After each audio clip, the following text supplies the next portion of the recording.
नमस्कार दोस्तों, आशा करता हूँ आप सभी अच्छे होंगे। आज की जर्नी में आप सभी का स्वागत है। हम चर्चा करेंगे किस तरह से हमें एक टॉपिक को पढ़ना चाहिए। जैसा कि आप जानते हैं कि हम लोग वन स्लॉट वन टॉपिक को हम लोग पढ़ते हैं, और वन स्लॉट वन टॉपिक का मतलब है कि इसको हम प्रीलिम्स मेंस के आस्पेक्ट से इकट्ठा करते हैं, राइट। तो वन स्लॉट वन टॉपिक, देखिएगा, जानते हैं कि हम लोग रात में 9:30 बजे हम लोग 9 से लेकर 10 के बीच में PM तक हम लोग आंसर राइटिंग करते हैं, राइट, मीन्स की आंसर राइटिंग। उसके बाद 10 से लेकर हम लोग लगभग 10:30-40 के अराउंड तक हम लोग क्या करते हैं, लास्ट ईयर प्रीलिम्स के लिए PYQ के साथ साथ एडवांस क्वेश्चन करते हैं, राइट। एक हम लोग मॉर्निंग में हम लोग करंट अफेयर का लेके आते हैं, जो क्या इसका स्ट्रक्चर है, आई थिंक 7 AM के आसपास हम इसको रखेंगे। तीसरा हम लोग वन स्लॉट वन टॉपिक के रूप में हम मिडिल में कहीं भी एक प्रकार से कह सकते हैं 11:30 के अराउंड हम इसको लेके आ जाते हैं। तो 4-5 प्रोग्राम पर डे चल रहे हैं, यानी आप सबसे पार्टिसिपेट करेंगे तो आपको कहीं ना कहीं बहुत अच्छे से लाभान्वित हो पाएंगे, राइट। तो अगर हम वन स्लॉट वन टॉपिक को लर्न करते हैं तो उसमें आप ये जान पाते हैं कि एक टॉपिक से हम लोग सारी चीज़ों को पढ़ पाते हैं। इट मीन्स मतलब एक टॉपिक के अंदर जितने भी डायमेंशन होते हैं, चाहे प्री के सापेक्ष में चाहे मीन्स के सापेक्ष में, उसको हम आराम से टैकल कर लेते हैं। बहुत जरूरी होता है कि टॉपिक को समझना, उसकी अंडरस्टैंडिंग का होना, उसके अंदर बनने वाले प्रश्नों की भूमिका को जानना, राइट। तो आज हम चर्चा करेंगे इंक्लूसिव ग्रोथ के बारे में। इकोनॉमी का टॉपिक है, जबकि इकोनॉमी को हम लोग हर चीज़ से जोड़ सकते हैं, चाहे वो पॉलिटिकल एस्पेक्ट हो, चाहे जोग्राफिकल एस्पेक्ट हो, चाहे वो साइंस का एस्पेक्ट क्यों ना हो। तो हम लोग बात करेंगे आज समावेशी विकास के बारे में। इसकी थोड़ी सी फिल्म सी बनाएंगे और उसको फिर बाकायदे इसको अच्छे तरीके से हम लोग टर्न करेंगे। पहले फिल्म बनाने का मतलब ये रहा कैसे हम इसे पढ़ते हैं। देखिए, समावेशी विकास का मतलब ये रहा, इसको इंक्लूसिव ग्रोथ का मतलब ये रहा। तो इसको आप समझना पड़ेगा, इंक्लूसिव ग्रोथ होती क्या है। आप इस तरह से समझो कि एक परिवार है, उस परिवार में बेहतर प्रबंधन करने के लिए, बेहतर जीवन जीने के लिए क्या चाहिए। तो आप बोलेंगे सर, बेहतर जीवन जीने के लिए शिक्षा भी चाहिए, बेहतर जीवन जीने के लिए सुरक्षा भी चाहिए, बेहतर जीवन जीने के लिए गरीबी नहीं होना चाहिए, बेहतर जीवन जीने के लिए बेरोजगारी भी नहीं होना चाहिए, पैसा आना चाहिए, बेहतर जीवन जीने के लिए स्वास्थ्य भी अच्छा होना चाहिए, ये भी ठीक है, बेहतर जीवन जीने के लिए जो बाकी सुविधाएं हैं वो भी होना चाहिए जो होती हैं। तो यानी आप कह सकते हैं कि समावेशी विकास जिस देश का हो रहा होता है उसका जो है राष्ट्र का निर्माण होता है। और इंडिया का समावेशी विकास क्या वजह है, अगर मैं आपसे बोलूँगा तो आप ये कह सकते हैं कि ये मान के चलें कि जो 90% जो संपत्ति है वो टॉप 10 2-3-4% लोगों के पास बैठी हुई है। तो ये बड़ा गंभीर समझ जाता है कि बाकी 98% लोगों के पास वहाँ पे 2% संपत्ति है, और 2% लोगों के पास 98% संपत्ति, तो बाकी समावेशी विकास कैसे हो जाएगा भाई। एक आदमी उधर लाइव लग्जरी जी रहा है, एक आदमी वहाँ लाइव लग्जरी की तो छोड़िएगा, खाने को भोजन नहीं मिल पा रहा है। तो यानी समावेशी विकास होता क्या है, जब मानव का विकास करने का उद्देश्य सिर्फ इतना है कि लोगों के कल्याण की भावनाओं से काम किया जाए।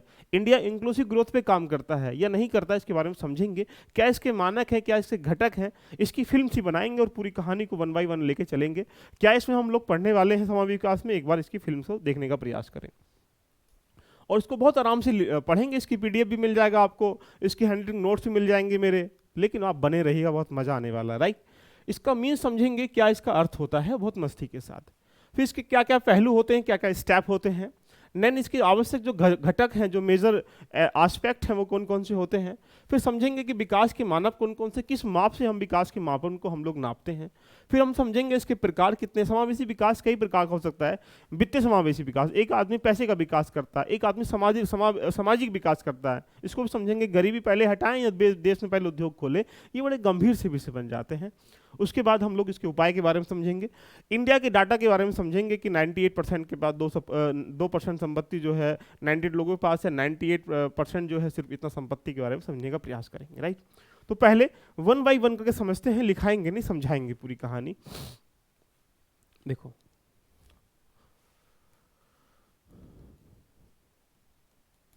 इंक्लूसिव ग्रोथ, समावेशी विकास,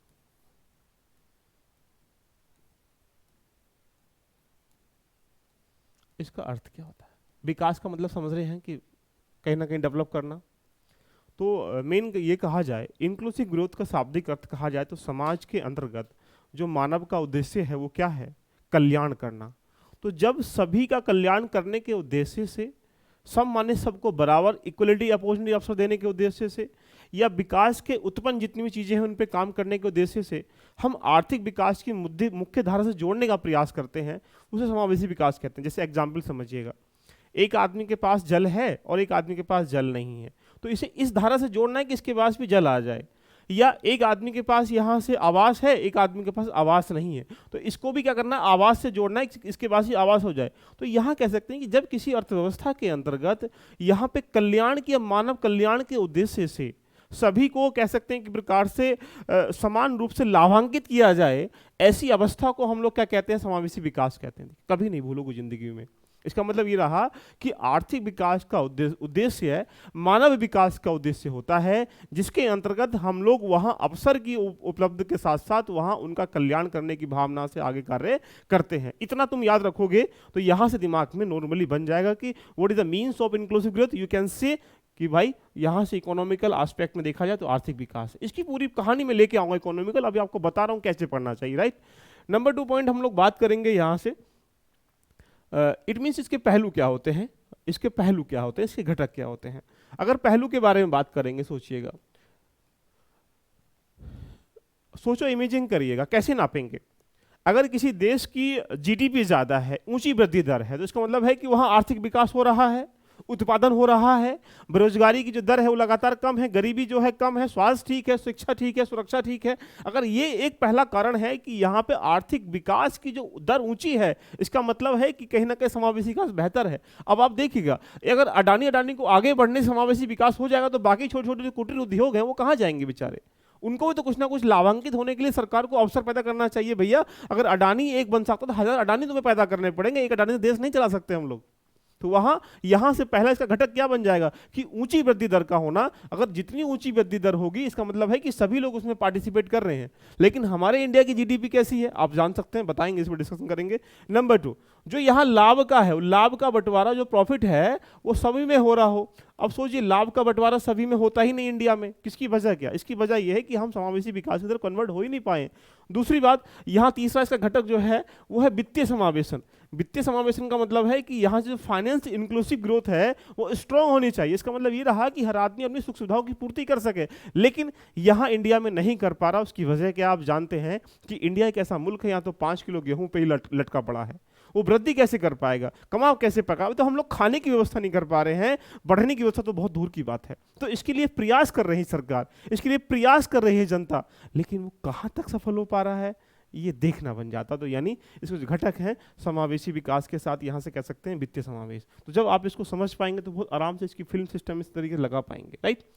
उसके बाद यहाँ से अगला पॉइंट यहाँ से जो कहेंगे, तीसरा पॉइंट जो आता है, इसके आवश्यक घटक यानी जो इंपोर्टेंट इसके वो है एलिमेंट है वो क्या, जैसे सपोज कर लीजिएगा पहला जो आवश्यक घटक है, बहुत सारे पॉइंट यहाँ से बन सकते हैं, मैं 1 बाय 1 करते लिखता चला जाऊंगा, इसको समझते हुए चले जाना। पहला घटक क्या होगा? पहला घटक ये होगा कि हर कोई व्यक्ति अपनी आवश्यकताओं की पूर्ति कर रहा हो। पहला घटक, जैसे आवश्यकताएं भोजन की, पानी की, घर की, या फिर बाकी जो मूलभूत आवश्यकताएं हैं, अगर उनकी आवश्यकताओं की वहां तक पूर्ति कर पा रहा है या वहां तक वस्तुएं पहुंच पा रही हैं कल्याण के लिए, तो हम समावेशी विकास कर पा रहे हैं। लेकिन राजीव गांधी का कहना था कि जब 100 रुपये ऊपर से जाते हैं तो 15 पैसे ही पहुंचते, 15 रुपये ही पहुंचते हैं। इसका मतलब बाकी 85 कहाँ चला गया? तो यानी जो कल्याण की भावना से हम स्कीम लेके आते हैं वो डाउन लेवल पर, ग्राउंड लेवल पर वो पहुंच ही नहीं पाती हैं। उसकी वजह से क्या समावेशी विकास हम अभी तक हासिल नहीं कर पाए हैं। दूसरी बात, यहाँ से ग्रामीण और यहाँ जो शहर है वो लगातार उनमें जो गैप है, वो गैप मतलब जो अंतराल है लगातार क्या हो रहा है, घट रहा है, बढ़ रहा है, वहाँ लगातार घटता चला जा रहा है। यानी एजुकेशन स्ट्रक्चर को देख लीजिएगा, जेंडर लेवल को देख लीजिएगा, या कहा जाए तो मेंटल लेवल को देख लीजिएगा, या बेरोजगारी दर को देख लीजिएगा, या गरीबी को देख लीजिएगा, या सुविधाओं को देख लीजिएगा। हर जो गैप जो कम होना चाहिए था शहरों का, गाँव का, लगातार गैप बढ़ रहा है। बढ़ने की वजह क्या है? यहाँ पे बहुत सारी वजह हो सकती है कि कल्याण की भावना से जो चीजें हैं वह आगे नहीं बढ़ पा रही हैं। और भी अगर इसके पॉइंट को देखेंगे तो जो कमजोर वर्ग हैं, अब आप सोचिएगा जो कमजोर वर्ग है इंडिया में 3 वर्ग हैं, एक वर्ग अपर लेवल पे बैठा हुआ है, एक डाउन पे, एक मिडिल पे बैठा हुआ है। अब देखो जो डाउन पे बैठा हुआ है उसे मतलब नहीं, देश विकास करे क्या करे उसे कोई मतलब नहीं, 300 रुपये कमाने हैं, आटा लेके आना, दारू पीनी है, शाम को सो जाना, दैट इज इनफ, उसके लिए इतना ही काफी है। बट जो अमीर है उसे कोई फर्क नहीं पड़ता, भाई लाख रुपए किलो आटा भी हो जाएगा, खा लेगा, उसे कोई दिक्कत नहीं पड़ता। लेकिन समस्या क्या आती है, जो मिडिल फैमिली के लोग होते हैं तो ये लगभग मैक्सिमम इंडिया में यही लोग निवास करते हैं। ये अगर 1% है तो ये 10% है, तो बाकी लोग यही तो हैं। इन्हें क्या चाहिए? इन्हें आगे बढ़ने के लिए करना बड़ा आदमी बनना, सपने बड़े होते हैं, नीचे जा नहीं सकते, रिक्शा चला नहीं सकते, ये बड़े आदमी के लिए BMW खरीदने के लिए प्रयास कर रहे हैं, तो इनके लिए क्या चाहिए? ये बेचारा लोन लेता है। अब लोन लेके या किसी और अन्य माध्यम से दब जाता है उसमें प्रेशर में, ये आगे बढ़ ही नहीं पाता। तो सरकार इनके लिए कल्याण की भावनाओं से काम करती है, इनके लिए इन लोगों के लिए बेचारों को टांग रखा है कि तुम आराम से मस्ती करो। तो यहां से हम ये समझ सकते हैं कि समावेशी विकास का मतलब होता है कि जहां सब चीजें जनता के माध्यम में पहुंच पा रही हों। दूसरी जो कृषि है ग्रामीण है, आप देख पा रहे हो कृषि क्षेत्र लगातार ग्रामीण में डैमेज होते चले जा रहे हैं, खत्म होते चले जा रहे हैं। इसकी वजह क्या है आप सोचो, इमेजिन करिएगा, ग्रामीण चीजों में जो उत्पादन की पहले एक दर थी जो ज्यादा उत्पन्न होता, वो लगातार घट रहा है। इस घटने की वजह कई सारी लागत ज्यादा आ रही है, जो सुरक्षा मुहैया नहीं हो पा रही है, ये किसानों के बार बार के जो आंदोलन है, जो चीजें हैं वो मैनेज नहीं हो पा रही हैं। इवन कहा जाए तो यहाँ पे बाकी जो बीज हैं सब ये महंगे हो चुके हैं। तो ये बहुत सारी चीजें महंगी होने की वजह से देखा जाए तो किसान भी यहाँ से कृषि की जो चीजें होती हैं उसमें कतरा रहा है। तो समावेशी विकास जब सरकार वहां तक पहुंचाएगी, वो एक्सेप्ट नहीं करते, बाढ़ में जाए कुछ जो हो रहा है। तो उसके बाद ये भी देखा जाए तो यहाँ बहुत सारी समस्याएं हो पा रही हैं, इसलिए समावेशी विकास से जुड़े हम लोग कमजोर नहीं कर पाए। इसके अलावा यहाँ से बाकी जो चीजें हैं, शिक्षा है, स्वास्थ्य है, सुरक्षा है, इन सब की भी एक वजह है कि इंडिया में समावेशी विकास की जो मूलभूत ढांचा है ये नहीं कर पा रहे। अब जैसे खाद्य सुरक्षा है, देखिएगा खाद्य सुरक्षा मतलब है कि सरकार चावल और गेहूं को स्टोर करके रखती है, जिसको बफर स्टॉक कहते हैं हम लोग। अब क्यों करती है कि किसी मुसीबत आने पर, अगर मुसीबत आने पर हम इसको डिस्ट्रीब्यूट कर देंगे, लेकिन अगर उन्हीं को हम नीलाम करना स्टार्ट कर दें तो जो हालात कैसे होंगे। तुम्हारे घर में अगर 10 क्विंटल गेहूं रखा हुआ है कि भैया इसको पूरे साल चलाना, लेकिन मुसीबत आई 10 के 10 की जगह 9 बेच दिया, 1 ही क्विंटल बचा हुआ, तो अब तुम खाओगे कैसे? कल को तुम मोल खरीदोगे, मोल खरीदने के लिए पैसा चाहिए, पैसा तुम कमाते नहीं हो, तुम्हारे पास आता नहीं है, तुम्हारे पास आय के स्रोत नहीं है, तो कहाँ से? गेहूं भी चला गया, आय के स्रोत भी नहीं, आदमी क्या करेगा? रोड पे आ जाएगा, रोड पे आएगा तो 5 किलो गेहूं मांगेगा या मरेगा, 2 ही रास्ते हैं उसके ऊपर। तो यहाँ हमें समझना पड़ेगा कि यहाँ से जो घटक है इसके आवश्यक, ये बहुत सारे बन सकते हैं। इस एस्पेक्ट में पढ़ोगे तो आपको मजा सा आ जाएगा, पूरी फिल्म विंत चली जाएगी। अब बात करते हैं कि इसके विकास के मापक क्या होते हैं। देखिए जो मेजरमेंट चीजें होती हैं वो हम किस चीज़ से नापते हैं। अगर आपको किसी व्यक्ति का स्टैंडर्ड नापना तो कैसे नापोगे? पहले उसके देखने के तरीके से, उसके रहने के तरीके से, उसके खान पीन के तरीके से, या उसके पहनावे के तरीके से, यही तो सब नापोगे ना। उसके स्टैंडर्ड कैसे नापोगे? उसके एक जो दिख रहा है, तो दिख क्या रहा है कि एक घर में कितने अच्छे लोग हैं इससे मतलब नहीं है, लेकिन एक घर में प्रति व्यक्ति कितनी आय आती है ये इससे मतलब है कि उसका समावेशी विकास हो रहा है नहीं हो रहा है। जिस देश की प्रति व्यक्ति आय एक आधार ही माना गया है कि भैया पैसा आएगा तो बढ़िया जीवन चलेगा, बात भी ठीक है, पैसा आएगा तो बच्चे पढ़ेंगे, पैसा आएगा तो पत्नी शॉपिंग करेगी, पैसा आएगा तो घर में लगेगा, पैसा आएगा सुविधाएं भी होंगी, पैसा आएगा तो घूमने भी जाएंगे, पैसा आएगा स्वास्थ्य भी ठीक होगा। जहां पैसा है सब कुछ खत्म है यार। तो पैसा सब कुछ है तो समावेशी विकास होना चाहिए, सबका मिलकर होना चाहिए, लेकिन नहीं कर पाते। एक मानक क्या है कि प्रति व्यक्ति आय, इसको मानक माना गया है कि पर कैपिटल इनकम हमारे पास कितनी हो रही है।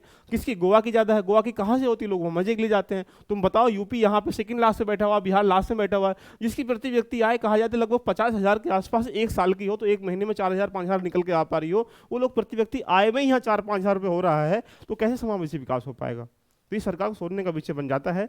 फिर और भी इसके मानक हो सकते हैं, गरीबी सूचकांक, बेरोजगारी सूचकांक, जितने भी हमारे सूचकांक हैं, जो इंडेक्सेस हैं, ये रिप्रेजेंट करते हैं कि हम समावेशी विकास कर पा रहे नहीं कर पा रहे। अगर 75 साल के बाद भी हम गरीबी खत्म नहीं कर पाए, इसका मतलब है कि कहीं आदमी गलत है कि सरकार गलत है। यानी आदमी गरीबी से निकलना चाहते भी नहीं है, सरकार करना चाहती भी नहीं। अगर गरीबी हट जाएगी तो फिर उनको वोट बैंक कौन देगा? यानी सब लोग जागरूक हो जाएंगे, उनके पास पैसा होगा, फिर तो हर आदमी चुनाव लड़ेगा ना। तो सरकार भी चाहती कि कुछ लोग गरीब होने रहे जिससे कि हमारा सरकार चलती रहे। ये इसके पीछे इंटेंशन हो सकता है, लेकिन यहाँ से ये सूचकांक भी एक मानक है, ये जानने के लिए कि भी क्या सिस्टमेटिक तरीका है क्या नहीं है, ध्यान रखना। और भी क्या है, यहाँ से सामाजिक एवं जो चीज़ें हैं, सामाजिक एवं ग्रामीण जो चीज़ें हैं, उनके आधार पर भी हम लोग मानक नाप सकते हैं। जैसे एक क्षेत्र में रहने का तरीका क्या है, एक क्षेत्र में रहने वाले का व्यय कितना। अगर आप मुंबई जैसे शहरों में रहोगे तो वहाँ रहने के लिए लोगों को पैसा ज़्यादा चाहिए, इसका मतलब है कि उनका स्टैंडर्ड हाई है। एक व्यक्ति गांव में रहता है, उसके लिए 50-100 रुपये रोज के चाहिए, वो उसका स्टैंडर्ड डाउन है। तो हम रहने के तरीके से भी हम मापन नाप सकते हैं कि समावेशी विकास का जो स्ट्रक्चर है वो कैसा है। तो यानी यहाँ से हम ये कहें तो बहुत सारे ये मापन हो सकते हैं, लेकिन मेन मापन जो है समावेशी विकास का वो क्या है? प्रति व्यक्ति आय है। देख रहे हो ना कैसे हम लोग पढ़ पा रहे हैं विनोद। लास्ट पॉइंट यहां से हम बात करें इसके प्रकार के बारे में। इसके प्रकार के बारे को बड़े मस्ती के साथ समझते हैं। देखिएगा, समावेशी विकास जो होता है 2 प्रकार का होता है, एक होता है सामाजिक समावेशी और एक होता है वित्त समावेशी। देखो समझो बड़ी मोहब्बत के साथ, जो समावेशी विकास होता है 2 टाइप का होता है, राइट? बहुत मस्ती के साथ समझे। एक होता है सामाजिक समावेश, social inclusive growth, and second होता है वित्तीय।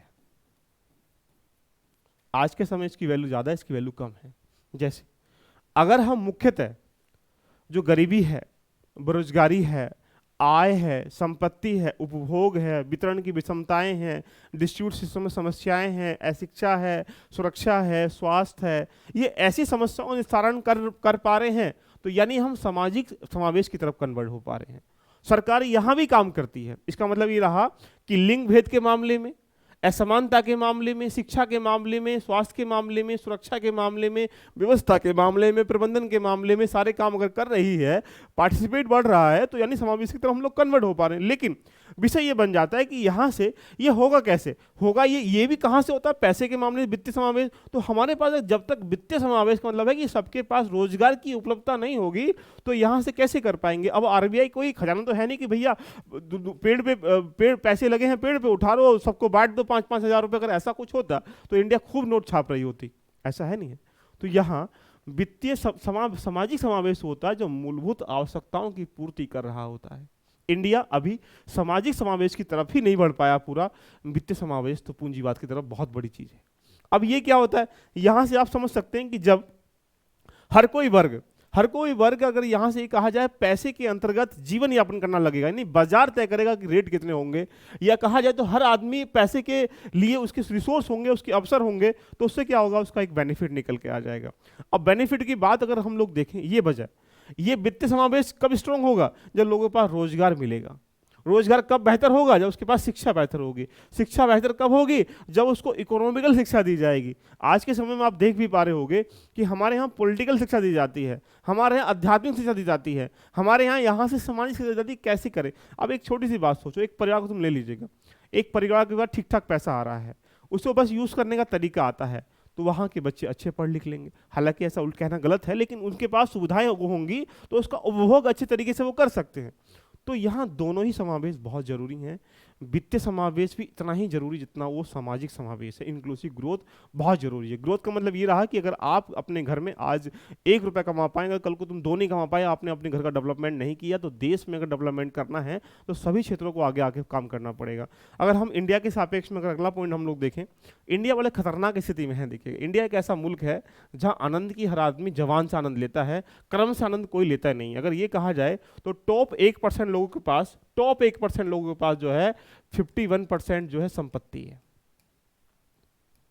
देखिए, इट मींस मतलब 1% लोगों के पास 51% संपत्ति है, और ये कहा जाए तो 10%, टॉप 10 पे जो बैठे हुए हैं उन्हें मिला लें तो 74% संपत्ति है, 74.1% संपत्ति है।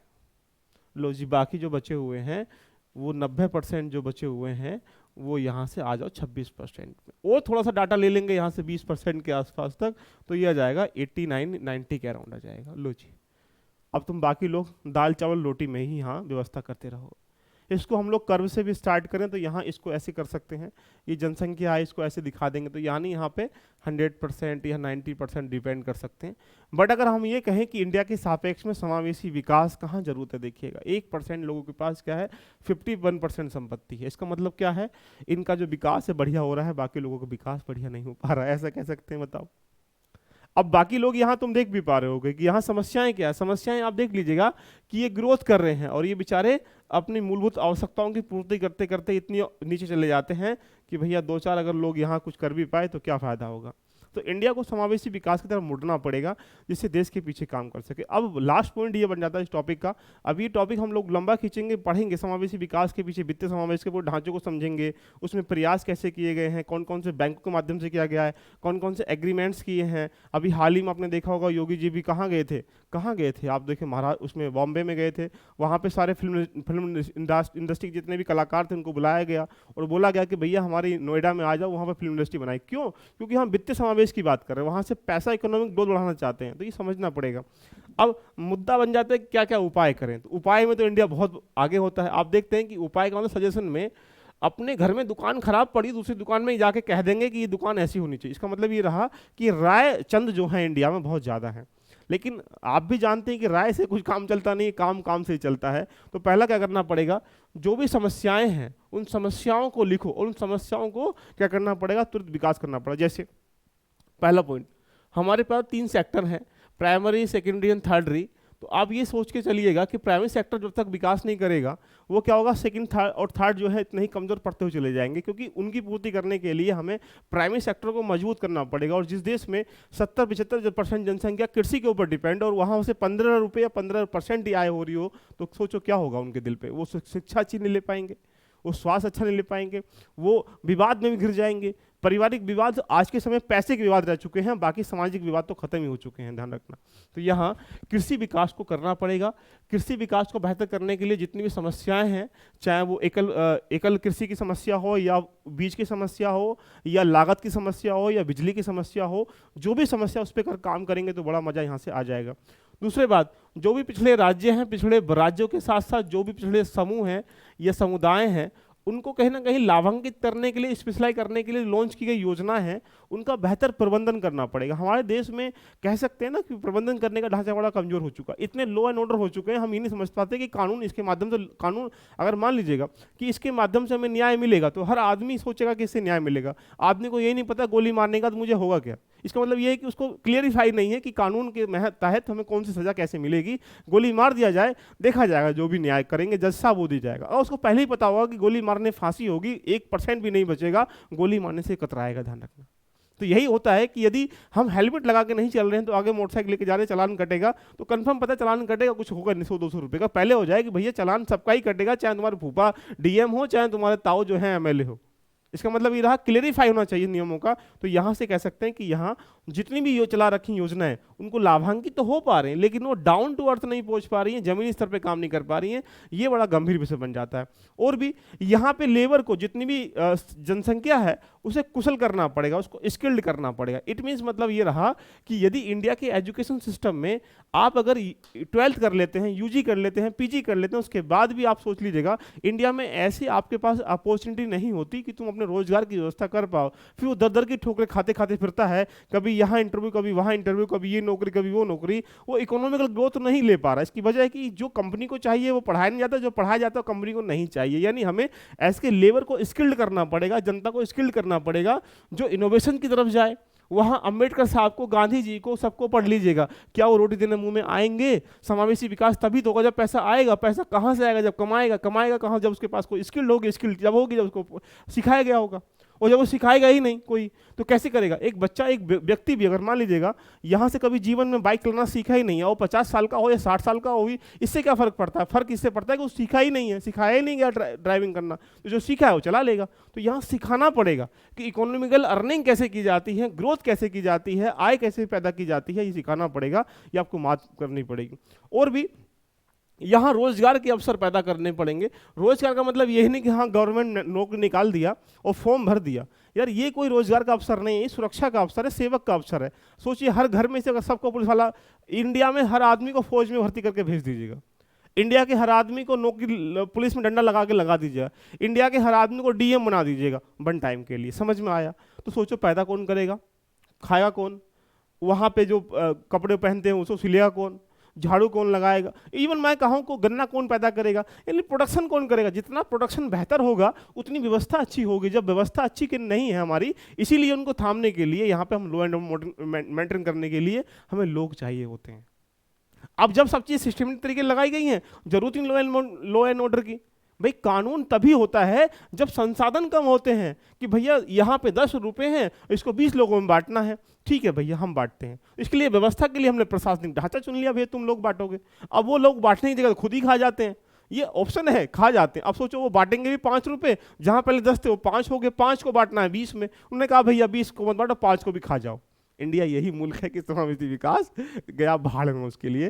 तो यहाँ कह सकते हैं रोजगार के अवसर को सृजन करना पड़ेगा, दिमाग में पूरी फिल्म बन पाएगी आपकी। उसके बाद हमारे देश में बराबर लगातार और भी बहुत सारे पॉइंट बन रखे हैं, जो आज के समय में देखा जाए गरीबी निवारण कार्यक्रम है।